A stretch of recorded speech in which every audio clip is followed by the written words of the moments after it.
हाँ अरे अभी रुको संजय जी। जी जी जी आपको बताना चाहता हूँ जी। कि ये ऐसी बातों पर ध्यान नहीं देती हैं, आहा बिल्कुल ही उधर ये कान नहीं देती हैं। वाह अर्चना जी हैं हंगामा टाइम्स की। हाँ, हाँ। इस शर्तों पर सम्मान नहीं लेती हैं। बहुत सुंदर बहुत सुंदर बहुत सुंदर। मैं बहुत सुंदर। सर्वप्रथम माँ सरस्वती को प्रणाम करती हूँ। आप सभी की उपस्थिति को प्रणाम करती हूँ। आप सभी की उपस्थिति को प्रणाम करती हूँ। मैं दीपिका सूर्य नारायण फाउंडेशन के द्वारा आयोजित इस काव्य महोत्सव के लिए आयोजकों को सहृदय धन्यवाद करती हूँ। आज की तेज रफ्तार जिंदगी में हम बहुत कुछ पा रहे हैं, कहीं न कहीं कुछ न कुछ खो भी रहे हैं। वो खो क्या रहे हैं? हम अपने रिश्तों और बीते हुए पलों से थोड़ा दूर जा रहे हैं। आहा इन्हीं भावनाओं को शब्द देने का एक छोटा सा मेरा प्रयास है। वाह सुनिएगा, मेरी कविता का शीर्षक है स्वागत है खो गए बेटा। वो दिन पुराने। आहा इतनी भी रोने वाली कविता नहीं है जैसे सर ने बोला था। हमने सोचा इसमें करुण रस लिखा है। करुण रस है तो करुण रस ही है। सुनिएगा मेरी कविता। खो गए वो दिन सुहाने, खो गए वो दिन सुहाने, खो गए रिश्तों के खजाने, खो गए वो दिन सुहाने, खो गए रिश्तों के खजाने। रोटी के इस भाग दौड़ में छूट गए वो सच्चे जमाने, छूट गए वो सच्चे जमाने। जब छुट्टी मिलती थी तोहफा, हर घर लगता था जैसे मेला। जैसे छुट्टियों में हम लोग दादा नानी के घर जाते हैं तो वो रौनक अलग थी, अब जाते हैं तो वो रौनक अलग है।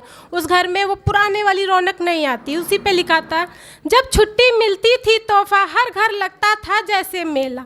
दादी नानी पास बुलाती परियों की सुनाती थी बेला। दादी नानी पास बुलाती परियों की सुनाती थी बेला। मामा मामी हंसी लुटाते, साथ में सब रोटी खाते।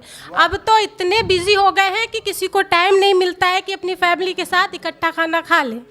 सब बिजी हैं अपने अपने काम में। तो उसी पे लिखा है, मामा मामी हंसी लुटाते, साथ में सब रोटी खाते। न भूखी थी कोई लड़ाई,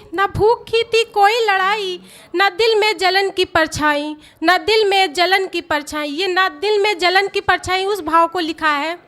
आजकल अपने ही अपने को बढ़ते हुए नहीं देख सकते हैं। उसी भाव को मैंने इन शब्दों में पिरोया है। पापा चाचा साथ निभाते, बुआ कभी ना पराई कहलाती। राखी में जब घर वो आती, ममता ही सब पर लुटाती। राखी में जब वो घर आती, ममता ही सब पर साथ लुटाती। धीरे धीरे रिश्ते ढले, मन जैसे दूर चले। धीरे धीरे रिश्ते ढले, मन जैसे दूर चले। संयुक्त परिवार अब सीमित हो गया। हर आंगन 2 हिस्सों में बट गया। हर आंगन अब 2 हिस्सों में बट गया। छत पर भी दीवारें उगाई, हमसे मैं की लकीर खिंच गई। छत पर भी दीवारें उग गई, हम पे मैं की लकीर खिंच गई। अम्मा बाबा मौन हुए हैं, हफ्तों के बाद बोल हुए हैं। अम्मा बाबा मौन हुए हैं, हफ्तों के बाद बोल हुए हैं। सुनिएगा इसमें, बेटे के घर अब बाप पर आया, हर रिश्ता जैसे कोई साया। बेटे के घर बाप पर आया, हर रिश्ता जैसे कोई साया। इस दौर में कुछ पाप हुआ है, रोटी तक का भी हिसाब हुआ है। इस दौर में कुछ पाप हुआ है, भूख तक का भी हिसाब हुआ है। इन्हीं भावों को मैं अपने शब्दों को विराम देती हूँ। बहुत बहुत धन्यवाद। और बहुत बढ़िया। अगले क्रम में